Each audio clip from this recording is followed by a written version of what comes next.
Okay. This is what I'd like to cover right now. This is the screen, or at least part of it, that I have out for my players so they know what they can do in combat. Um, just like everything else, I've gone through the books and I've made this list according to what I think can be done for combat in the D&D game. So obviously I want them to announce what they're doing, and they can ask what they think the monsters might be doing. You know, if the monsters look like they're drawing weapons and moving to attack and whatever. But they can also look for spellcasters and the like. Whether they can identify them is another thing altogether. But close the striking range at your normal movement rate doesn't mean that they can get there and attack. In other words, they get to move half of their movement rate, rounded down, and attack. Or they can charge, move one and a half your movement rate, and attack with a +2 bonus to hit. Your enemies get a -2 bonus on initiative, and your dexterity armor class is lost with another one penalty added to your armor class. You can charge once every 10 melee rounds.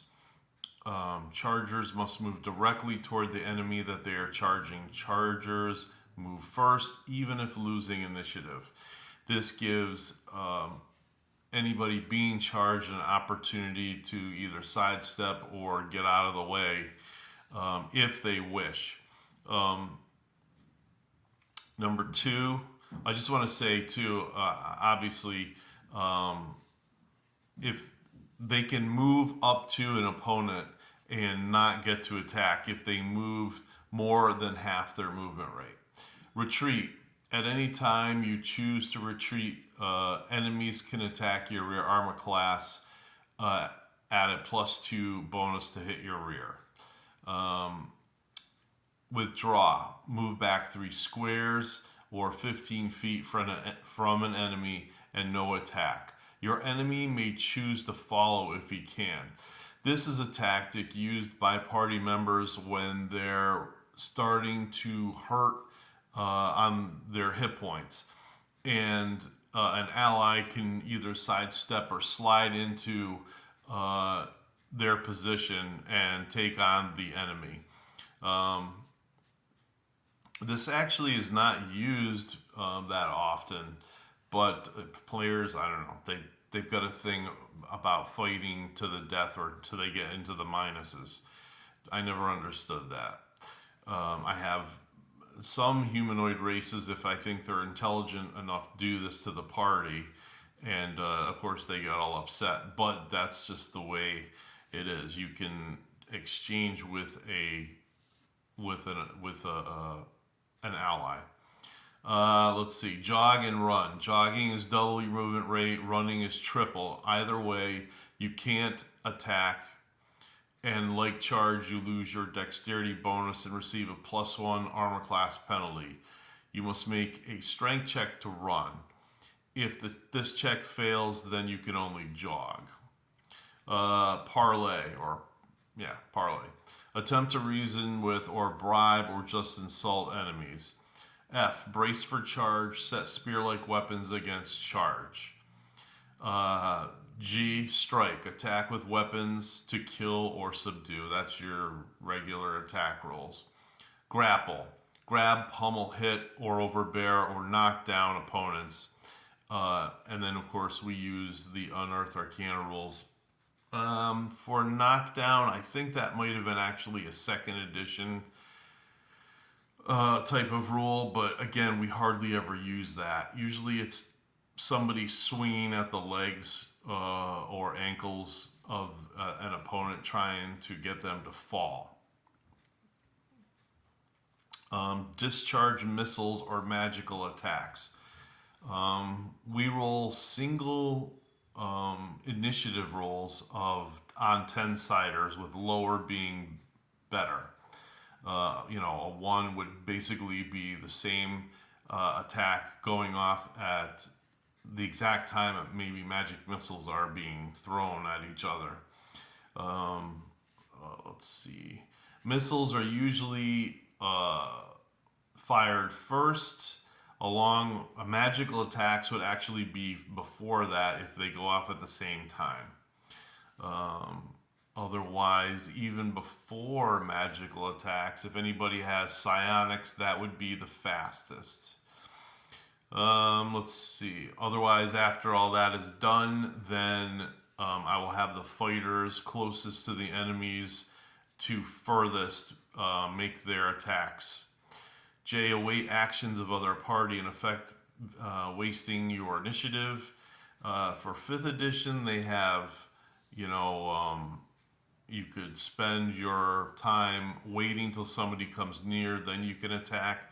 The 1st and 2nd edition really aren't like that. Let's see. Called shot. Called shot used to make an opponent drop something. You could swing at the hands or whatever. You cannot use this to blind somebody, cripple, or maim. Basically, you're just removing hit points. When making a called shot, you get a penalty of +1 on initiative and a -4 on attack. It's -6 to attack the head of a creature, unless the head of a creature is larger than human. Parry. You get a +1 bonus on your armor class, but can't move or attack. Player must have a weapon in hand to parry. M. Disarm, fighters only. See Unearthed Arcana, page 109. N. Attack of opportunity. Enemies trying to move by you can be attacked out of turn as long as you're not engaged in combat, and pass a dexterity check as they pass next to you. That is one of the things I believe I added. That really doesn't belong, but there it is. And then I have movement rates and things like that for the players. You know, over time, they either get encumbrance and can hardly move, that sort of thing. So there's the base movement rates: 3, 6, 9, 12, 15 for drow priestesses or barbarians. At least the barbarians in Unearthed Arcana have a movement rate of 15. So your regular move would be the same. Move and attack would be half that. Otherwise, you're just moving up to attack. Hopefully, you know, you lose initiative at the beginning of combat, especially if you're out of range from one another. Then you can run at each other, and then the next round, just so your enemies don't get one free attack, you're right up against them base to base. At least we use miniatures, and you're attacking them. For charging, there you go. Like a barbarian would get to move 22 squares, and of course for monks, it's crazy. Monks can move almost triple that. Jogging, you've someone that moves 3 moves 6. It's essentially double their movement. For barbarians, it's 30. And then of course running is even more, which often takes, you know, runners off of the battle mat. But there you have it.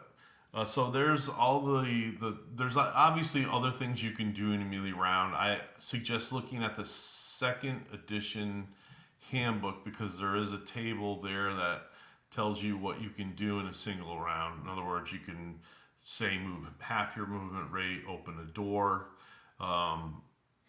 If you have a potion bottle, like either on your belt, hip, tucked inside your shirt, you can drink it that round. Otherwise, if you have to say rummage through your backpack, that's going to take an extra round. We've always played that way. There are other things involved there, such as lighting torches and everything like that. But I'm sure that you and your group can figure that stuff out. Don't even get me started on removing armor. That can be a whole bunch of problems right there. Anyway, have a great day, and I hope you enjoyed this. Goodbye.